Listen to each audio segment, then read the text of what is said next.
১০০ দিন পূর্ণ করল অন্তর্বর্তী সরকার। এরই মধ্যে রাষ্ট্রের গুরুত্বপূর্ণ সংস্কারে গঠিত হয়েছে ১১টি কমিশন। নির্বাচন কমিশন গঠনে করা হয়েছে সার্চ কমিটি। আর্থিক খাতের সংস্কারও নেওয়া হয়েছে নানান উদ্যোগ। তবে দ্রব্যমূল্যের ঊর্ধ্বগতি এবং আইনশৃঙ্খলা পরিস্থিতিতে খানিকটা বিপাকে এই সরকার। বিশ্লেষকরা বলছেন, রাজনৈতিক দলগুলোর সঙ্গে দূরত্ব ঘুচিয়ে ঐক্য ধরে রাখা আর সুষ্ঠু নির্বাচনের মাধ্যমে ক্ষমতা হস্তান্তরের চ্যালেঞ্জ থাকছে অন্তর্বর্তী সরকারের কাছে। সরকারের ১০০ দিনের প্রাপ্তি এবং আগামী প্রত্যাশা নিয়ে মুকসিমুল আহসানের রিপোর্ট। ছাত্র জনতার গণ অভ্যুত্থানের মধ্য দিয়ে ১৫.৫ বছরের স্বৈরশাসনের অবসান হয় ৫ আগস্ট। এরপর ৩ দিন দেশে ছিল না কোনো সরকার। এমন ক্রান্তিকালে আন্দোলনকারী শিক্ষার্থীদের অনুরোধে আর রাজনৈতিক দলগুলোর সমর্থন নিয়ে দেশে ফিরে প্রধান উপদেষ্টার দায়িত্ব নেন অধ্যাপক ডক্টর মোহাম্মদ ইউনূস।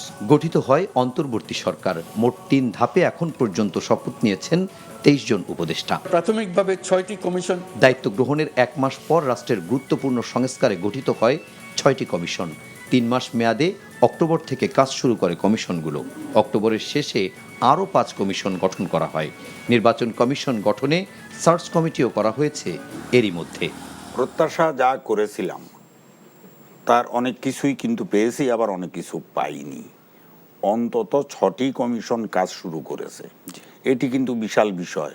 যারা আমাদের গণহত্যার সাথে জড়িত ছিলেন তাদের কারো কারো ব্যাপারে আইসিটি যে আমাদের যেখানে আছে সেখানে আদালতে মামলা, একটা নির্বাচনী আবহ তৈরির জন্য কিছু কাজ, এইগুলো আমাদের জন্য ইতিবাচক। জাতিসংঘের গুম প্রতিরোধ সংক্রান্ত কনভেনশনের স্বাক্ষর, সব জেলা উপজেলায় প্রশাসক নিয়োগ, সশস্ত্র বাহিনীকে বিচারিক ক্ষমতা দেয়া, অবৈধ অস্ত্র উদ্ধারে যৌথ বাহিনীর অভিযান চলমান, পুরনো শিক্ষাক্রমে ফিরে যাওয়া, পলিথিন নিষিদ্ধ সহ বেশ কিছু সিদ্ধান্ত নিয়েছে অন্তর্বর্তী সরকার। দায়িত্ব নেওয়ার পর গণবিপ্লবীদের মামলা প্রত্যাহার, শহীদ ও আহত পরিবারদের সহায়তা এবং শহীদদের তালিকা প্রণয়ন সহ বেশ কিছু পদক্ষেপ নেওয়া হয়েছে। আর্থিক খাতে শৃঙ্খলা ফেরাতে শ্বেতপত্র প্রণয়ন কমিটি, পরিকল্পনা কমিশন গঠন সহ নেওয়া হয়েছে বিভিন্ন উদ্যোগ। ব্যাংকিং খাতের প্রতিও মানুষের আস্থা ফিরতে শুরু করেছে। তবে গার্মেন্টস শিল্পের শ্রমিক বিক্ষোভ এবং দ্রব্যমূল্যের ঊর্ধ্বগতি নিয়ন্ত্রণে বেগ পেতে হচ্ছে সরকারকে। প্রশ্ন উঠছে, কেন চাঁদাবাজি বন্ধ আর সিন্ডিকেট ভাঙতে পারছে না সরকার? আগে জানতাম সিন্ডিকেট হলো পার্ট অফ গভর্নমেন্ট, তারাই সিন্ডিকেট, তারাই গভর্নমেন্ট। এখন তো তা নয়। তাহলে দ্রব্যমূল্য কমছে না কেন, বরং আগের চেয়েও বেশি হচ্ছে কেন? এটা আপনাদের ব্যর্থতা। এই দ্রব্যমূল্য বৃদ্ধির পেছনে সরকারের তথা মন্ত্রণালয়ের দায় আছে, ব্যবসায়ীদের দায় আছে, রাজনৈতিক দলের ছত্র ছায়ায়, রাজনৈতিক দলের জ্ঞাতে বা অজ্ঞাতে কিছু মাফিয়া চক্র, কিছু সন্ত্রাসী চক্র, চাঁদাবাজি চক্র এটার সঙ্গে যুক্ত থাকে। পতিত সরকারের আমলের পুঞ্জীবিত ক্ষোভের বহিঃপ্রকাশে বিভিন্ন পক্ষের নানা দাবি আদায়ের আন্দোলন সামলাতে হচ্ছে সরকারকে। মাঝে মধ্যেই পড়তে হচ্ছে বিব্রতকর পরিস্থিতিতেও। নির্বাহী আদেশে ছাত্রলীগ নিষিদ্ধ করা হয়েছে। আওয়ামী লীগের রাজনীতিও নিষিদ্ধ হবে কিনা, রাষ্ট্রপতির পদত্যাগের দাবি সহ নানা ইস্যুতে বৈষম্য বিরোধী ছাত্র আন্দোলনের সাথে রাজনৈতিক দলগুলোর দূরত্ব দৃশ্যমান হচ্ছে। সংস্কারের মৌলিক যে গুরুত্বপূর্ণ বিষয়গুলো সেগুলো নিয়েও রাজনৈতিক দলগুলোর সাথে সরকারের সমঝোতাটা কতটুকু আসবে সেইটা। আরেকটা হলো যে পতিত স্বৈরাচার সরকার, তাদের নানামুখী তৎপরতা, ষড়যন্ত্র এগুলো তো আছেই। ফলে সরকারের চ্যালেঞ্জ অনেক। ওনারা অনেক অপ্রয়োজনীয় বিতর্ক ক্রিয়েট করছেন, এটা দরকার নাই। এর মাধ্যমে কি হবে? জাতি বিভক্ত হবে। বিভক্ত জাতিকে নিয়ে অগ্রসর হওয়া যায় না, বিভক্ত জাতিকে শাসনও করা যায় না। এটা কি চ্যালেঞ্জ? ওনাদের জন্য বড় চ্যালেঞ্জ সামনে হয়ে যাবে এটা। একই সঙ্গে বিশ্লেষকরা মনে করেন, অন্তর্বর্তী সরকারের মূল্যায়নের জন্য ১০০ দিন খুব বেশি সময় নয়। তবে গণ অভ্যুত্থানের মধ্য দিয়ে দায়িত্ব নেওয়া সরকারের প্রতি মানুষের আকাশচুম্বী প্রত্যাশা। এমন প্রেক্ষিতে প্রয়োজনীয় সংস্কার, গ্রহণযোগ্য নির্বাচনের উদ্যোগ এবং ঐক্যবদ্ধ বাংলাদেশ গড়ে তোলার চ্যালেঞ্জ থাকছে সরকারের সামনে। Muksimul Ahsan, NTV news, Dhaka. নবান্ন উৎসব শস্যভিত্তিক একটি লোক উৎসব। কৃষিভিত্তিক সভ্যতায় প্রধানত শস্য সংগ্রহকে কেন্দ্র করে উৎসব পালিত হয়। নবান্ন উৎসব পালন করা হয় মূলত হেমন্তে আমন ধান কাটার পর অগ্রহায়ণ কিংবা পৌষ মাসে। পিঠাপুলি তৈরি সহ গৃহস্থরা এ সময় মেতে ওঠেন নানান আয়োজনে। মানিকগঞ্জ এবং নেত্রকোনা প্রতিনিধিকে সাথে নিয়ে আরও জানাচ্ছেন সাজরিনা খন্দকার। বাঙালির ১২ মাসে ১৩ পার্বণ, এমনই এক উৎসব নবান্ন। পালিত হয় হেমন্তকালে। নবান্নকে কেন্দ্র করে গ্রাম বাংলায় থাকে আয়োজন। নতুন ধানের চাল দিয়ে তৈরি করা নানা ধরনের পিঠা, পায়েস, ক্ষীর সহ হরেক রকম সুস্বাদু খাবার। মেয়ে জামাই সহ আত্মীয়দের নিমন্ত্রণ করে নতুন চালের পিঠা ও পায়েসের আয়োজন করা হয় গ্রাম বাংলায়। ছোটবেলায় দেখতাম কামলা পুরুষ নইয়া অনেক নিয়ারা নইয়া ধান কাটতো, পাট কাটতো, তারপরে বাড়িতে আনতো ধান, কাইটা কুইটা আনার পরে বতন নেওয়া শেষ, তারপরে দাওয়াত করতো মানুষ। ঠিকানা খাওয়াইছি মেয়েতে, মেয়ের জামাই টামাই মেয়েতে দিচ্ছে, রুটি পিঠা বানাইছি, সুটি পিঠা বানাইছি। কিন্তু এখন আর সেই আমেজ নেই। দিন যতই যাচ্ছে ঐতিহ্য ধরে রাখা দুঃসাধ্য হয়ে পড়েছে। গ্রাম থেকে হারিয়ে যাচ্ছে নবান্নের আমেজ। আগে কিন্তু নবান্ন উৎসব যেভাবে জাঁকজমকভাবে পালিত হতো সেটাতে একেবারে হারাতে যাচ্ছে, এবং সেই সাথে একবার নতুন প্রজন্মের কাছে হয়তো বা নবান্ন উৎসবটা কী সেটাও কিন্তু অনেকে জানে না, কিন্তু সেটা বোঝে না। তো আমি মনে করি সেটাকে আবার প্রতিপালিত করা, সেটাকে আবার গুরুত্ব দিয়ে সেই উৎসবকে আরও বেশি উৎসবমুখর করা। আগে কৃষকরা নেচে গিয়ে ধান কাটতো, একটা হই হুল্লা হতো, এবং বাড়ির উঠানে দেখলাম মা বোনেরা সেই গোবর দিয়ে ল্যাপ দিয়ে উঠানটা পরিষ্কার করে সেখানে ধান মারে, এর একটা ব্যবস্থা ছিল। এখন এইগুলি আর নেই। ধান কাটার মৌসুম থাকলেও পিঠা উৎসবে চলে পোলাও, মাংস আর সেমাই। গরুর পরিবর্তে ট্রাক্টর, কৃষকের পরিবর্তে ধান কাটার অটো মেশিন। সেই সাথে ধান মাড়াইয়েও সনাতন পদ্ধতি আর নেই। ফলে অল্প সময়ের মধ্যেই কৃষকেরা ঘরে ধান তুলছে। আগের মতো নেই নবান্নের সেই আমেজ। আমন আবাদ হইতো, ওই সময় আমরা খেয়ার বাড়িতে শুকিয়ে পাড়ার সব মানুষ নিয়ে নিয়ারা দিয়ে, মানে বেগার স্মৃতি পিঠে আর হলো দেশাল কুরকে দিয়ে বেগার দিয়ে আমরা হক বাইতে হকজনে পালা দিতাম। গরু আওয়াজ ধান, আমন ধানগুলো মলছি যে ওটার একটা মজা ছিল, এখন ওই মজাটা কিন্তু নাই। না আগের মতন পিঠা মিঠা কেটের জুটে কেটের জুটে না, যে কামাইতে পারে হে খাইতে পারে। নবান্ন পালনে নেই কোনো প্রচলিত রীতিনীতি। পরবর্তী বছরে সুফসল লাভের আশায় কৃতজ্ঞতা ও ধন্যবাদ জ্ঞাপনের জন্য এ উৎসব পালিত হয় বলে মনে করেন অনেকে। সাদরিনা খন্দকার, NTV নিউজ, ঢাকা। চারুকলার বকুলতলায় চলছে নবান্ন উৎসব। সেখান থেকে সরাসরি আমাদের সঙ্গে যোগ দিচ্ছেন স্টাফ করেসপন্ডেন্ট আরাফাত ইসলাম। আরাফাত, কি কি অনুষ্ঠান থাকছে আজকের উৎসবে?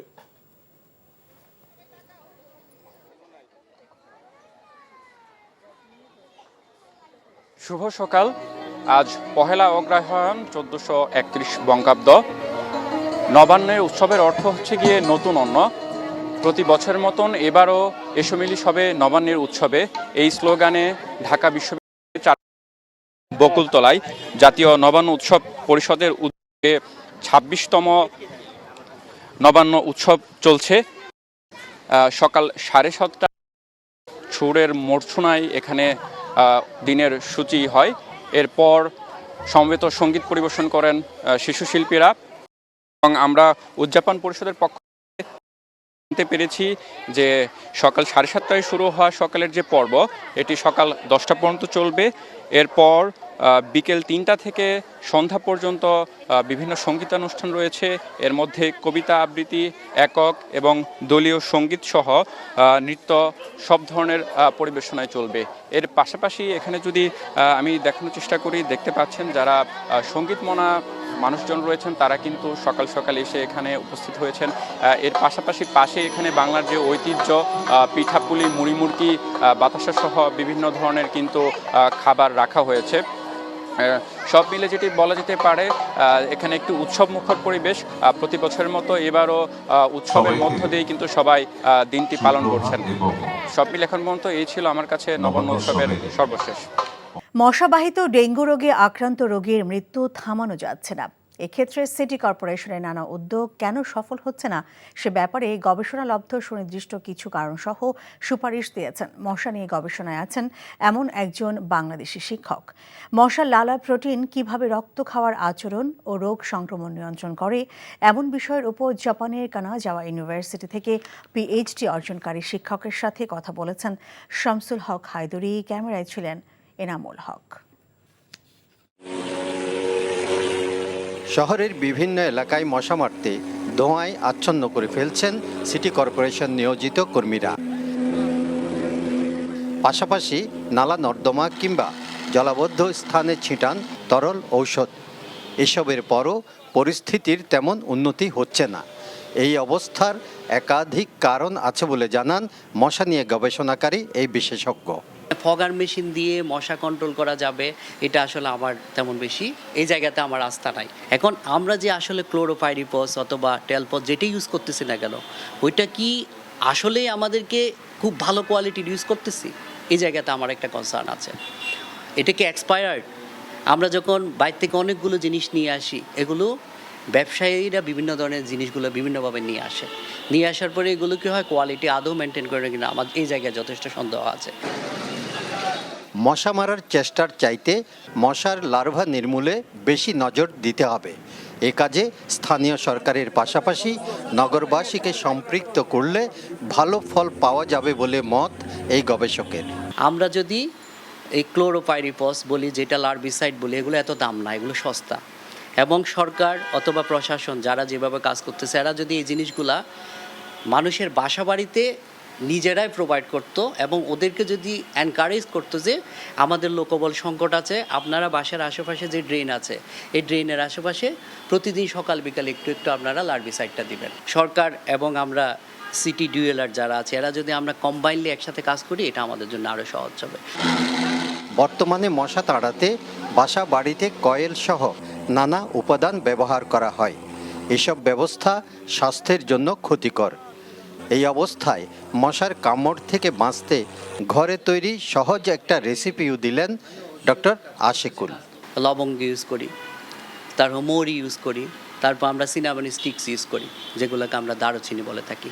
এগুলো সব কিছু গ্রাইন্ডিং করে, এটা জাস্ট আমরা টি স্টেনার দিয়ে আমরা ওইটা নিয়ে নিব।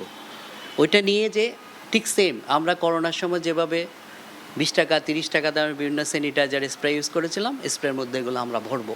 ভরার পরে আমরা যখন কোনো জায়গায় যাব, কিছুক্ষণ পরে, ঘন্টা আধা ঘন্টা পরে পরে এটা আমরা এখানে স্প্রে করব। এটা কোনো ধরনের টক্সিসিটি গো করে না, কোনো ধরনের অ্যালার্জিক রিয়াকশন করে না। মশা নিয়ে গবেষণার জন্য উন্নত ল্যাব সৃষ্টি করতে হবে। সেখানে বিশেষজ্ঞদের কাজে লাগাতে পারলে পরিস্থিতি নিয়ন্ত্রণে রাখা সম্ভব বলে মনে করেন সংশ্লিষ্টরা। শামসুল হক হায়দরি, এনটিভি নিউজ, চট্টগ্রাম। বাংলা বর্ষপঞ্জি অনুযায়ী আজ পহেলা অগ্রহায়ণ, হেমন্তের শুরু। হেমন্ত এলে বাঙালির ঘরে ঘরে শুরু হয় খুশির আমেজ। সকালের হিমশীতল বাতাস জানিয়ে দেয় শীতের আগমনী বার্তা। আর এই ঋতুকে ঘিরে উদযাপিত হয় গ্রাম বাংলার নবান্ন উৎসব, যার সঙ্গে মিশে আছে বাঙালির ঐতিহ্য ও সংস্কৃতি। প্রতি বছরের মতো এবারও ঢাকা বিশ্ববিদ্যালয়ের চারুকলা অনুষদের বকুলতলায় নবান্ন উৎসবের আয়োজন করে জাতীয় নবান্ন উৎসব পর্ষদ। আরাফাত ইসলামের রিপোর্টে দেখুন বিস্তারিত।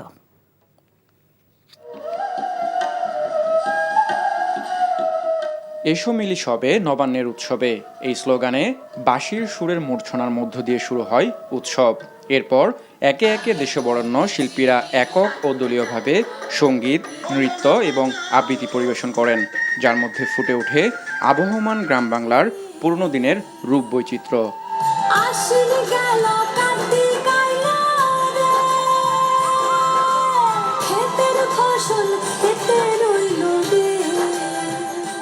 কংক্রিটের এই নগরীতে যান্ত্রিক জীবনে নবান্নের শুভক্ষণের শুভছায়া ছড়িয়ে দিতে অগ্রহায়ণের প্রথম দিনে প্রতি বছর আয়োজন করা হয় নবান্ন উৎসব।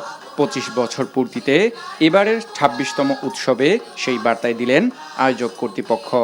এই অনুষ্ঠানগুলোকে নিয়ে আমাদেরকে মিলন মেলা তৈরি হয়, সবাই কিন্তু নবান্নকে ঘিরে এসছে। এই নিয়ে আমরা চাই যে মর্মমূলে সবার কাছে বাঙালির নবান্নের বার্তা পৌঁছে যাক প্রতিটি বাঙালির ঘরে ঘরে। নবান্ন বাঙালির ঐতিহ্যবাহী উৎসব ও মাটির সঙ্গে চিরবন্ধনযুক্ত, কিন্তু শিল্পায়ন ও নগরায়নের কষাঘাতে হারিয়ে যেতে বসেছে গ্রাম বাংলার আনন্দময় সরল জীবন।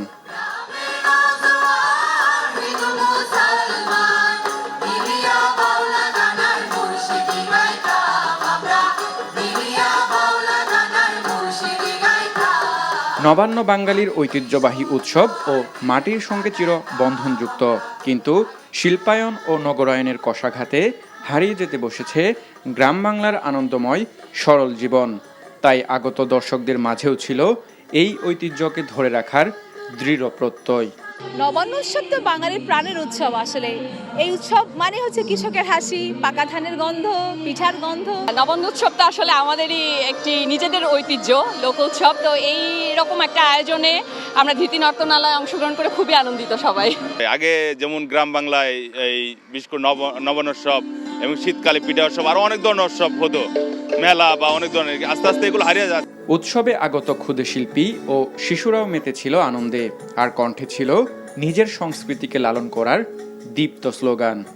নবান্ন উৎসব হচ্ছে বাংলার সংস্কৃতির একটি বিশেষ ঐতিহ্য, আর আমাদের সংস্কৃতি ধরে রাখা হচ্ছে এতে, এবং আমরা সবাই এইটা নিয়ে শিখতে পারছি যে নবান্ন উৎসবে আসলে কি হয়। আমরা এখান থেকে শিখতে পারছি যে সবাই একত্রে থাকলে সবসময় সবকিছু ভালো হয়, যে সবাই আনন্দ করে গান গাচ্ছে, নাচছে, আর দর্শকেরা দেখছে, আনন্দ করছে, এটাও একটা অন্য ধরনের আনন্দ। নবান্ন মানেই আমন ধানের নতুন চালের পিঠা, তাই উৎসবকে প্রাণবন্ত করতে ছিল বাহারি ধরনের পিঠাপুলির সমাহার। ধর্মবর্ণ নির্বিশেষে সকলে মিলে বাঙালির ঐতিহ্যকে বুকে ধারণ করে দেশ এগিয়ে যাবে, এমনটাই প্রত্যাশা সবার। আরাফাত ইসলাম, এনটিভি নিউজ, ঢাকা। বাংলাদেশের জনগণের চাহিদাকে প্রাধান্য দিয়ে তার সরকার মানবাধিকার, বাক স্বাধীনতা, ন্যায় বিচার নিশ্চিত করার জন্য প্রয়োজনীয় সংস্কার করবে বলে জানিয়েছেন অন্তর্বর্তীকালীন সরকারের প্রধান উপদেষ্টা অধ্যাপক Mohammad Yunus. Centre for governance studies আয়োজিত বে অফ বেঙ্গল কনভেনশনের উদ্বোধনী অনুষ্ঠানে তিনি এসব জানান। বর্তমান সভ্যতা পরিবেশকে ধ্বংস করেছে এবং সম্পদকে কুক্ষিগত করার সভ্যতা উল্লেখ করে নতুন সভ্যতা গড়ে তোলার জন্য সকলের প্রতি আহ্বান জানান ডক্টর ইউনূস। নজরানা চৌধুরীর রিপোর্ট। একটি ভঙ্গুর বিশ্ব প্রতিপাদ্য নিয়ে সেন্টার ফর গভর্নেন্স স্টাডিজ বে অফ বেঙ্গল কনভেনশনের আয়োজন করেছে। রাজধানীর একটি হোটেলে 3 দিনের এই কনভেনশনের উদ্বোধন করেন প্রধান উপদেষ্টা অধ্যাপক মোহাম্মদ ইউনূস। এ সময় তিনি বলেন, 16 বছর বাংলাদেশের মানুষের উপর জগদ্দল পাথরের মতো বসে থাকা একটি ফ্যাসিস্ট সরকারকে যেই ঐক্যের মাধ্যমে উৎখাত করা হয়েছে, সেই একতা ধরে রাখা গেলে নতুন একটি সভ্যতা গড়ে তোলা সম্ভব। I'm always a compulsive optimist. I always believe in the power of idea, power of imagination. I keep on insisting, if we can imagine together, it becomes irresistible. Let us imagine together. Let us create a new civilization. This civilization has failed us. From environmental perspective alone, it has turned out to be a self-destructive civilization. From economic perspective, it has led to extreme accumulation of wealth. When we work as one, we have the power to change the course of history, like we have done in Bangladesh 100 days back. কনভেনশনের 77টি সেশনে গণমাধ্যমের স্বাধীনতা, জলবায়ু পরিবর্তন, বাণিজ্য, ভূরাজনীতি ও মানবাধিকারের মতো বিষয়ে দেশি বিদেশি বিশেষজ্ঞরা আলোচনা করবেন। প্রধান উপদেষ্টা তার বক্তব্যে বলেন, বাংলাদেশ বারবার প্রমাণ করেছে কিভাবে প্রতিকূল পরিস্থিতি মোকাবেলা করতে হয়। Voices of the entire nation, voices that have demanded change, voices that continue to push us all to build a future based on human rights, freedom of speech, justice, and inclusion. এই কনভেনশনে বিশ্বের 80টি দেশের প্রতিনিধি ও আলোচকরা অংশ নিচ্ছেন। নজরানা Chowdhury, NTV news, Dhaka. বগুড়ার ধূপচাঁচিয়ায় গৃহবধূ উম্মে সালমা হত্যার ঘটনা নতুন মোড় নিয়েছে। হাত খরচের টাকার জন্য ছেলে সাদ বিন আজিজুর রহমান মাকে হত্যা করে ডিপ ফ্রিজে রেখে পালিয়ে গেছে। ঘটনার 2 দিন পরে এমন দাবি করেছিল র্যাব। তবে পুলিশ বলছে সালমার ছেলে সাদ নয়, হত্যাকাণ্ডে সরাসরি জড়িত তাদের ভাড়াটিয়া। এই ঘটনায় অভিযুক্ত 3 জনকে আটক করেছে পুলিশ। বগুড়া থেকে আতিকুর রহমান সোহাগের পাঠানো রিপোর্ট, ক্যামেরায় ছিলেন এমদাদুল হক। গত রোববার দুপচাঁচিয়া উপজেলার জয়পুর পাড়া এলাকায় নিজ বাড়িতে খুন হন উম্মে সালমা। খুনিরা তার মরদেহ ডিপ ফ্রিজে রেখে পালিয়ে যান। এর ঠিক 2 দিন পর জিজ্ঞাসাবাদের জন্য উম্মে সালমার ছোট ছেলেকে আটক করে র্যাব 12 বগুড়া ক্যাম্প সদস্যরা। পরে র্যাব জানায় উম্মে সালমার ছেলে সাদ বিন আজিজুর রহমান স্বীকার করেছেন তিনি নিজেই তার মাকে হত্যা করেছেন। আর এখন জেলা পুলিশ বলছে সাদ তার মাকে হত্যা করেনি, তাদের বাড়ির ভাড়াটিয়া মাবিয়া আক্তার 2 সহযোগীকে নিয়ে এই হত্যাকাণ্ড ঘটিয়েছেন। গৃহবধূ উম্মে সালমা হত্যাকাণ্ডের বিষয়ে আমরা তদন্ত কার্যক্রম আমাদের অব্যাহত আছে। আপনারা দেখেছেন, জেনেছেন এই ঘটনায় নতুন করে 3 জন গ্রেপ্তার হয়েছে। গতকালকে আমরা তাদেরকে আদালতে সোপর্দ করি। তাদের মধ্যে একজনের স্বীকারোক্তিমূলক জবানবন্দি দিয়েছে। আমরা তো আমরা ওই ভাড়াটিয়াকে প্রথম থেকে আমাদের সন্দেহ ছিল, কারণ ওই মহিলার চাল চলন ভালো ছিল না। নতুন উঠছে যে 6 মাস হচ্ছে, ওঠার পর থেকেই মা বলতেছিল যে ওনার বাসায় আজে বাজে লোক আসে। এখন প্রমাণ হয়েছে যে আমার ভাই নির্দোষ, কারণ আমরা নিজেরাও সিসিটিভির ফুটেজ দেখছি। তো আমরা মোটামুটি সব দিক থেকে বুঝতে পারছি যে সে নির্দোষ, আর র্যাবের তদন্তে কিছুটা ভুল ছিল। দুপচাচিয়া থানা পুলিশ জানায় হত্যাকাণ্ডের সময় ওই বাসা থেকে খোয়া যাওয়া ওয়াইফাই রাউটার এবং মোবাইলের সূত্র ধরে তারা প্রথমে আটক করেন বাসার ভাড়াটিয়া মাবিয়া আক্তারকে। জিজ্ঞাসাবাদে মাবিয়া জানায় 4 মাস আগে উম্মে সালমার ওই বাসা ভাড়া নিয়ে এখানে মাদক ও অনৈতিক কাজ চালিয়ে যাচ্ছিলেন। বিষয়টি টের পাওয়ার পর উম্মে সালমা ও তার স্বামী আজিজুর রহমান ভাড়াটিয়া মাবিয়া আক্তারকে 1 মাস ধরে বাড়ি ছেড়ে যাওয়ার জন্য বলছিলেন। তার কাছে 2 মাসের ভাড়াও পাওনা ছিল। এ বিষয় নিয়ে মাবিয়া বাড়ির গৃহকর্ত্রী উম্মে সালমার উপর ক্ষুব্ধ ছিলেন। তাই তিনি তার সহযোগী ও মাদক ব্যবসায়ী সুমন চন্দ্র সরকার এবং মুসলিমকে নিয়ে উম্মে সালমাকে হত্যার পরিকল্পনা করেন। পরিকল্পনা মাফিক ঘটনার সময় মাবিয়া প্রথম ওই বাসায় প্রবেশ করেন, পরে মোবাইল ফোনে ডেকে আনেন 2 সহযোগী সুমন ও মুসলিমকে। তারা 2 জন বাসায় ঢুকে চেতনানাশক স্প্রে করে প্রথমে উম্মে সালমাকে অচেতন করে হত্যা করে। এরপর তার হাত পা বেঁধে বাসার ডিপ ফ্রিজে ঢুকিয়ে রেখে 3 জনই সেখান থেকে বেরিয়ে যান। পুলিশ জানায় আটকের পর মাবিয়া, সুমন ও মুসলিম উম্মে সালমাকে হত্যার কথা স্বীকার করে ঘটনার পুরো বিবরণ দিয়েছেন। NTV news desk. বিগত আওয়ামী লীগ সরকার নজিরবিহীন দুর্নীতি ও অনিয়মের মাধ্যমে দেশের আর্থিক খাতে গভীর ক্ষত তৈরি করেছে বলে মন্তব্য করেছেন অর্থ উপদেষ্টা ডক্টর সালেউদ্দিন আহমেদ। দুপুরে রাজধানীর ব্র্যাক বিশ্ববিদ্যালয়ে আয়োজিত এক অনুষ্ঠানে এমন মন্তব্য করেন তিনি। এ সময় সিপিডির সম্মানীয় ফেলো ডক্টর দেবপ্রিয় ভট্টাচার্য বলেন, আওয়ামী লীগ সরকার দেশের মানুষকে অর্থনীতির যে প্রবৃদ্ধির তথ্য দিয়েছিল তাতে মারাত্মক ভুল ছিল। মইদুল ইসলামের রিপোর্ট। বাংলাদেশে অর্থনৈতিক সংস্কার শীর্ষক এই অনুষ্ঠানে অর্থ উপদেষ্টা তার বক্তব্যে তুলে ধরেন আর্থিক খাতে বিগত আওয়ামী লীগ সরকারের ভুল নীতি গ্রহণ, অপ্রয়োজনীয় প্রকল্প হাতে নিয়ে আসাহ নানা অনিয়মের চিত্র। আর এ কারণে দেশের অর্থনীতিতে গভীর ক্ষত তৈরি হয়েছে বলেও জানান অর্থ উপদেষ্টা। ফাইন্যান্সিয়াল সেক্টরে এত বড় একটা গভীর ক্ষত হয়েছে যেটা আপনার বাড়িতে কল্পনা করতে পারবেন না। পৃথিবীর কোনো দেশে দেখি নাই 25 বছরে, সে তো বহু দেশ গিয়েছে, এইরকম ফাইন্যান্সিয়াল সেক্টর এত অনিয়ম, এত বিশৃঙ্খলা, এত কারাপশন কোথাও দেখে নেই। এখন সেখান থেকে আমাদের বেরিয়ে আসতে হবে। এই ইনস্টিটিউশনগুলো মোটামুটি বেশিরভাগ ইনস্টিটিউশনই তাকে ধ্বংসের দ্বার প্রান্তে। প্রতিষ্ঠানগুলো বিশেষ করে সরকারি প্রতিষ্ঠান, স্টেট ওন এন্টারপ্রাইজেস, গভর্নেন্স ছিল না, জবাবদিহিতা ছিল না।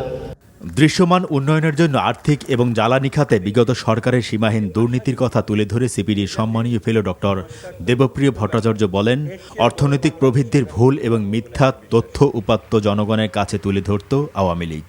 যে প্রবৃদ্ধির যেই তথ্য আমাদের দেওয়া হয়েছিল, সেই প্রবৃদ্ধির যে উপাত্ত দেওয়া হয়েছিল, এইটার ভিতরে মারাত্মক ধরনের সমস্যা ছিল। এবং এক পর্যায়ে যে আমরা বলেছি, আমি অন্য জায়গায় বলেছি, তথ্য উপাত্তের রাজনৈতিকীকরণ করা হয়েছিল, the politicization of the data and information. বিগত সরকার রাজনৈতিক কারণে কিছু মানুষকে বিশেষ সুবিধা দিতে সিকিউরিটি অ্যান্ড এক্সচেঞ্জ কমিশনকে নিজেদের মতো করে সাজিয়েছিল মন্তব্য করে বর্তমান কমিশনার ফারজানা লালারুক বলেন, পুঁজিবাজারে মানুষের আস্থা সংকট তৈরি করেছিল আওয়ামী লীগ। মইদুল ইসলাম, এনটিভি নিউজ, ঢাকা। আবু সাইদ বিপ্লবের প্রতীক, তাই জুলাই আগস্টের বিপ্লবকে কোনোভাবে বিতর্কিত করতে দেয়া হবে না বলে হুঁশিয়ারি দিলেন সার্জিস আলম। আর সমাজ কল্যাণ উপদেষ্টা শারমিন এস মুর্শিদ বলেছেন, 53 বছর অনেক অনিয়ম হয়েছে, এখন আর হতে দেয়া হবে না। রংপুরে শহীদ পরিবারের সদস্যদের অনুদানের চেক হস্তান্তরকালে তারা কথা বলেন। রংপুর থেকে AKM মইনুল হকের রিপোর্টে ছবি তুলেছেন আসাদুজ্জামান আরমান। জুলাই বিপ্লবে নিহত শহীদ পরিবারের সদস্যরা অনুদানের চেক নিতে এসে অনেকে কান্নায় ভেঙে পড়েন, অনেকে তাদের অসহায়ত্বের কথা জানান। সবকিছুর পরও তারা একটি বৈষম্যহীন বাংলাদেশ দেখার স্বপ্ন দেখেন এবং হত্যাকাণ্ডের সাথে জড়িত পতিত সরকারের সকলের কঠোর বিচার দাবি করেন। অনুদান নিতে এসেছিলেন শহীদ আবু সাইদের মা মনোয়ারা বেগম, সাংবাদিক তাহির জামানের মা শামসিয়ারা জামান সহ অনেকের মা, বাবা কিংবা বিধবা স্ত্রী। এসেছিলেন কয়েকজন শহীদের শিশু সহ নানা বয়সী সন্তানেরা। ছেলের লাশ বাবার কাঁধে যেমন যত কষ্ট, এর থেকে যন্ত্রণাময় আর সারা বাংলাদেশে হয় না, সারা বিশ্বে হয় না। এই কষ্ট নিয়ে আমরা বেঁচে আছি। বৈষম্যহীন একটি স্বাধীন বাংলাদেশ, সেটা যদি প্রতিষ্ঠিত করতে পারে এই তত্ত্বাবধায়ক অন্তর্বর্তীকালীন সরকার, তাহলে আমার ছেলের সহ সকল শহীদের আত্মা শান্তি পাবে। অনুষ্ঠানে যোগ দিয়েছিলেন সরকারের দুজন উপদেষ্টা। তারা জুলাই বিপ্লবের স্মৃতিচারণ করে শহীদ আবু সাইদ সহ সকলের আত্মত্যাগের কথা উচ্চারণ করলেন। যারা ভাবছেন আমরা আবু সাইদের গল্প বলছি বলে অন্যদেরকে ভুলে যাচ্ছি, ভুল ভাবছেন। আমরা তা করছি না। আবু সাইদ একটা সিম্বল হতে পারে, কিন্তু সে সকলকে প্রতিনিধিত্ব করছে। রংপুরকে আমরা নারী আন্দোলন যারা করি, আমরা বেগম রোকেয়ার জন্য অনেক বেশি চিনি, কিন্তু এখন আবু সাইদ সারা বিশ্বে বাংলাদেশকে পরিচিত করিয়ে দিয়েছে সাহসের প্রতীক হয়ে। এ ফাউন্ডেশন শহীদ পরিবার ও আহতদের জন্য নিরবিচ্ছিন্নভাবে কাজ করে যাবেন, এমনটা জানালেন সার্জিস আলম। আমাদের এই প্রসেস যেহেতু শুরু হয়েছে, খুব দ্রুততম সময়ের মধ্যে আমরা আমাদের প্রত্যেক শহীদ পরিবারের কাছে পৌঁছে যাব। আমরা আমাদের প্রত্যেক আহত ভাইয়ের জন্য, আহত বোনের জন্য যেই সুযোগ সুবিধার প্রয়োজন হয়, আমরা আমাদের জায়গা থেকে সর্বোচ্চ চেষ্টা করব। যারা গণ অভ্যুত্থানের বিপক্ষে ছিল কিন্তু আহত হয়েছে, তারা যেন কোনোভাবে ঢুকে পড়তে না পারে, সেজন্য সতর্কভাবে ভেরিফিকেশন চলছে, এমনটা জানালেন স্নিগ্ধ। সর্বোচ্চ চেষ্টা করছি যে শুধুমাত্র তারাই যাতে এই লিস্টে অন্তর্ভুক্ত হতে পারে যারা এই গণ অভ্যুত্থানের পক্ষে থেকে আহত হয়েছে বা শহীদ হয়েছে। জুলাই বিপ্লবে আত্মাহুতি দেয়া শহীদদের যথাযথ সম্মান নিশ্চিত করা, পঙ্গু আহতদের চিকিৎসা সহ পুনর্বাসন করা হোক, এমন প্রত্যাশার কথা জানালেন অনুষ্ঠানে উপস্থিত স্বজনেরা। AKM Moinul Haque, NTV news, Rangpur. ডাকাতির পরে মুক্তিপণের উদ্দেশ্যে আজিমপুরে শিশু জাইফাকে অপহরণ করে অপরাধী চক্র। তবে শেষ রক্ষা হয়নি, মুক্তিপণ আদায়ের আগেই র্যাবের হাতে ধরা পড়ে তারা। অভিযানে 8 মাস বয়সী শিশুটিকে উদ্ধার করে বুঝিয়ে দেওয়া হয়েছে পরিবারের কাছে। এক রুদ্ধশ্বাস অপেক্ষার পর স্বস্তি ফেরে জাইফার পরিবারে। গ্রেপ্তার করা হয় ভাড়াটিয়া রূপী অপহরণকারী চক্রের হোতা শাপলাকে। আরও জানাচ্ছেন আবির আহমেদ। আজিমপুরের মেডিকেল স্টাফ কোয়ার্টারের সামনের একটি বাসার ক্লোজ সার্কিট ক্যামেরার ধারণ হওয়া দৃশ্য এটি। বাসার গেট খুলে 2 ব্যক্তিকে প্রবেশ করায় এক নারী। কিছু সময় পর দেখা যায় এক মায়ের কোল থেকে একটি শিশুকে ছিনিয়ে নিচ্ছে সেই নারী।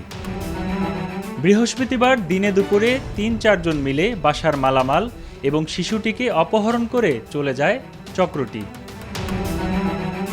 তদন্তে নেমে পুলিশ জানতে পারে ফারজানা নামের এক নারীর বাসায় ডাকাতি করতে গিয়ে তার 8 মাস বয়সী শিশু জাইফাকেও নিয়ে যায় দুর্বৃত্তরা। এই চক্রটি ভাড়াটিয়ারূপী অপহরণকারী। চাঞ্চল্যকর এ ঘটনার পরই তদন্তে নামে র্যাব আইনশৃঙ্খলা বাহিনীর একাধিক টিম। অপহরণকারী চক্রের যে সদস্য মহিলাকে আমরা আটক করেছি, তার দেওয়া তথ্য মতে তিনি রাতের বেলা সেখানে তাদেরকে সবাইকে ঘুমের ওষুধ এবং চেতনানাশক ওষুধ খাওয়ান। যে শাপলা, তিনি তার সহযোগী 3 জন ছেলেকে সেই বাসায় নিয়ে আসেন এবং দরজা খুলে তাদেরকে ভিতরে প্রবেশ করান। তাদের নাম হচ্ছে সুমন, রায়হান এবং হাসান। জাইফা বা মেয়েকে তারা ছিনিয়ে নেন। পরবর্তীতে সে বাচ্চাটাকে নিয়ে তারা চলে আসেন হচ্ছে নবীনগর হাউজিং, মোহাম্মদপুর আদাবর এলাকা অবস্থিত সেখানে একটি বাসাতে, যেখানে এই অপহরণকারী চক্রের সদস্যরা সকলেই সেখানে চলে আসে। ফারজানার বাসা থেকে যে মূল্যবান সামগ্রী নিয়ে যায় অপহরণকারী চক্র, তার চেয়েও মহামূল্যবান ছিল শিশু জাইফা। 36 ঘন্টা উদ্বেগ, উৎকণ্ঠা আর অনিশ্চয়তায় কাটে জাইফার সন্ধানে। তাকে ফিরে পাওয়ার মধ্য দিয়ে স্বস্তি ফিরে আসে পরিবারে। আমাদের র্যাব 10-এর একটা আভিযানিক দল এবং আমাদের র্যাব হেডকোয়ার্টারের গোয়েন্দা দল সম্মিলিতভাবে কাজ করে এবং এই ভিকটিম 8 মাস বয়সী জাইফা, তাকে আমরা উদ্ধার করতে সক্ষম হয়েছি। অপহরণকারীদের পথ দেখিয়ে দেওয়া শাপলাকে ধরতে পারলেও তার সহযোগীদের এখনো ধরতে পারেনি র্যাব ও পুলিশ। কাজটা করেছি এবং আমরা আবির আহমেদ, এনটিভি নিউজ, ঢাকা। সবাই নির্ভয়ে ভোট দিতে চায়, এমন মন্তব্য করে বিএনপির ভারপ্রাপ্ত চেয়ারম্যান তারেক রহমান বলেছেন, সাধারণ মানুষ যদি মনে করে অন্তর্বর্তীকালীন সরকার ভোটাধিকার প্রতিষ্ঠার জন্য কাজ করছে, তখনই সরকারের সাথে জনগণের সম্পর্ক সুদৃঢ় হবে। তিনি বলেছেন, কিছু কিছু সিদ্ধান্ত জন আকাঙ্ক্ষাকে উপেক্ষা করে সরকার চাপিয়ে দিচ্ছেন। ইঞ্জিনিয়ার্স ইনস্টিটিউশনে পেশাজীবী সংগঠন জেটেবের কাউন্সিলে এসব কথা বলেন তিনি। ইফতেখার রেজাকে সাথে নিয়ে ইমরুল আহসানের রিপোর্ট। পেশাজীবীদের অন্যতম বড় সংগঠন জাতীয়তাবাদী textile engineers association of Bangladesh জেটেবের তৃতীয় সম্মেলনে সারা দেশ থেকে সংগঠনের নেতাকর্মীরা হাজির হন ঢাকায়। প্রত্যক্ষ ভোটে নির্বাচন করা হয় জেটেবের নতুন কমিটি। সমাপনী অনুষ্ঠানে লন্ডন থেকে ভার্চুয়ালি যুক্ত হয়ে বিএনপির ভারপ্রাপ্ত চেয়ারম্যান বলেন, দেশের গার্মেন্টস শিল্পের অগ্রযাত্রা ঠেকাতে নানামুখী চক্রান্ত চলছে। বিএনপির ৩১ দফা সমৃদ্ধ বাংলাদেশ গড়ার সনদ দাবি করে তিনি বলেন, ক্ষমতায় গেলে রপ্তানি পণ্যের বাজার সম্প্রসারণে উদ্যোগ নেওয়া হবে। ভোটের দিনক্ষণ নিয়ে সুনির্দিষ্ট দাবি না তুললেও তারেক রহমান বলেন, নির্বাচন নিয়ে অস্পষ্টতা থাকলে জনগণের অনাস্থা তৈরি হবে অন্তর্বর্তী সরকারের প্রতি। ভোট প্রয়োগের যে অধিকার প্রয়োগ করার সুযোগ যদি না পায় জনগণ, রাষ্ট্রের সঙ্গে কিন্তু নাগরিকদের যে একটা সম্পর্ক, অংশীদারিত্ব, সেই সম্পর্কটা কিন্তু সৃষ্টি হয় না। আমরা দেখেছি ইতিমধ্যেই অন্তর্বর্তীকালীন সরকার নির্বাচন কমিশনকে পুনর্গঠনের উদ্যোগ নিয়েছে। জনগণ আশা করছে যে ইনশাল্লাহ জনগণ একটা নিরপেক্ষ স্বচ্ছ পরিবেশে নির্ভয় জনগণ ভোট দিতে সক্ষম হবে। জনগণ নির্বাচিত করার সুযোগ পাবে তাদের প্রতিনিধিদেরকে। জনগণ যখন বুঝবে যে হ্যাঁ, সত্যিকারভাবে তাদের ভোটের অধিকার প্রতিষ্ঠার জন্য এই অন্তর্বর্তীকালীন সরকার কাজ করছে, স্বাভাবিকভাবেই তাদের সাথে জনগণের সম্পর্কটা দৃঢ় হবে। তারেক রহমান বলেন, ১৫ বছরের জঞ্জাল রাতারাতি দূর করা যাবে না, তবে ৩ মাস পর অন্তর্বর্তীকালীন সরকারের সফলতা ব্যর্থতা নিয়ে প্রশ্ন ওঠা অস্বাভাবিক নয়। অন্তর্বর্তীকালীন সরকারের কিছু কিছু সিদ্ধান্ত মনে হয় তারা জন আকাঙ্ক্ষার, জনগণের যে আকাঙ্ক্ষা সেটার প্রতি ভ্রুক্ষেপ করতে বোধহয় চাইছে না, বরং তারা যেটা ভালো মনে করছে সেটাই তারা হয়তো চাপিয়ে দিতে চাইছে। রাষ্ট্র মেরামতের কর্মযজ্ঞ সম্পাদন করতে গিয়ে অগ্রাধিকারের সেটিং যদি ভুল হয়, অর্থাৎ কোনটা প্রায়োরিটি দিবেন ওনারা সেটা যদি ভুল হয়, তাহলে কিন্তু জনগণের কাছে সরকারের অদক্ষতা হিসাবেই কিন্তু এটি বিবেচিত হবে। জুলাই আগস্টের ছাত্র জনতা যে বা জনগণের যে গণ অভ্যুত্থান, আহতদের চিকিৎসা, নিরাপত্তা অগ্রাধিকার লিস্টের নেই বা থাকলেও কত নম্বরে ছিল, নিত্য প্রয়োজনীয় দ্রব্যের যে দাম, এই বিষয়টাও অন্তর্বর্তীকালীন সরকারের প্রায়োরিটি লিস্টের মধ্যে কত নম্বরে আছে। প্রয়োজনীয় সংস্কার শেষ করে দ্রুত নির্বাচন দেওয়ার দাবি জানান বিএনপির মহাসচিব। নির্বাচন কেন্দ্রিক যে সমস্ত সংস্কারগুলো আছে সেই সংস্কারগুলো দ্রুত সম্পন্ন করতে হবে এবং আশা করব যে আমাদের নির্বাচন ব্যবস্থা, আমাদের প্রশাসন, নির্বাচন কেন্দ্রিক প্রশাসন, আইন শৃঙ্খলার ব্যবস্থা, বিচার ব্যবস্থা, এগুলোর সংস্কারগুলো করেই আমাদেরকে অতি দ্রুত আমাদের নির্বাচনে যাওয়াটাই হবে এই দেশের মানুষের জন্য সবচেয়ে কল্যাণ। ফেসিবাদের দোসররা যাতে চক্রান্তের সুযোগ না পায় সে ব্যাপারে সতর্ক থাকার আহ্বানও জানিয়েছে BNP. Imrul Ahsan, NTV news, Dhaka. Mostofa Sarwar ফারুকীকে উপদেষ্টা নিয়োগ করায় অন্তর্বর্তীকালীন সরকারের সমালোচনা করেছেন জুলাই শহীদ স্মৃতি ফাউন্ডেশনের সাধারণ সম্পাদক সার্জিস আলম। রংপুরে শহীদ পরিবারের সদস্যদের হাতে অনুদানের চেক হস্তান্তরকালে একথা বলেন তিনি। এই ফারুকী কোন সময়, বিগত এই ৩৬ জুলাই কোন সময় সরাসরি সরকারের বিপক্ষে গিয়ে এই ছাত্র জনতার অভ্যুত্থানে যারা অংশগ্রহণ করেছে তাদের পক্ষে অবস্থান নিয়েছিল? কখনোই নয়। তিনি তার সময়, পুরো সময় ক্ষমতার কাছাকাছি থাকার জন্য যেভাবে তার মতো করে তোষামোদি করা দরকার সেভাবে করেছে। হতে পারে একটা লাইন লিখে, হতে পারে একটা ছবি তুলে। এই ফারুকীরা কিভাবে এই উপদেষ্টা পরিষদে আসে? আমাদের জায়গা থেকে আমরা সেদিনই স্পষ্ট করে বিরোধিতা জানিয়েছি এবং আমরা আমাদের জায়গা থেকে বলি, এরকম নীরব থাকা, কঠিন সময় নিজের গা বাঁচিয়ে চলা লোকদেরকে আমরা উপদেষ্টা পরিষদে দেখতে চাই না। বিএনপির জাতীয় নির্বাহী কমিটির সদস্য রুহুল কুদ্দুস তালুকদার দুলু বলেছেন ৫ আগস্টের পর তারেক রহমান তার যোগ্যতা, অভিজ্ঞতা ও দক্ষতা দিয়ে প্রমাণ করেছেন তিনি আগামী দিনে বাংলাদেশের প্রধানমন্ত্রী হবেন। বিকেলে নাটোরের নলডাঙ্গা উপজেলার মাধনগড় ডিগ্রি কলেজ মাঠে মাধনগড় ইউনিয়ন বিএনপি আয়োজিত সমাবেশে একথা বলেন। বিএনপি নেতা আনসার আলীর সভাপতিত্বে সমাবেশে জেলা বিএনপির ভারপ্রাপ্ত আহ্বায়ক শহীদুল ইসলাম বাচ্চু, যুগ্ম আহ্বায়ক দেওয়ান শাকিন, সদস্য সচিব রহিম নেওয়াজ সহ অন্য নেতারা বক্তব্য রাখেন।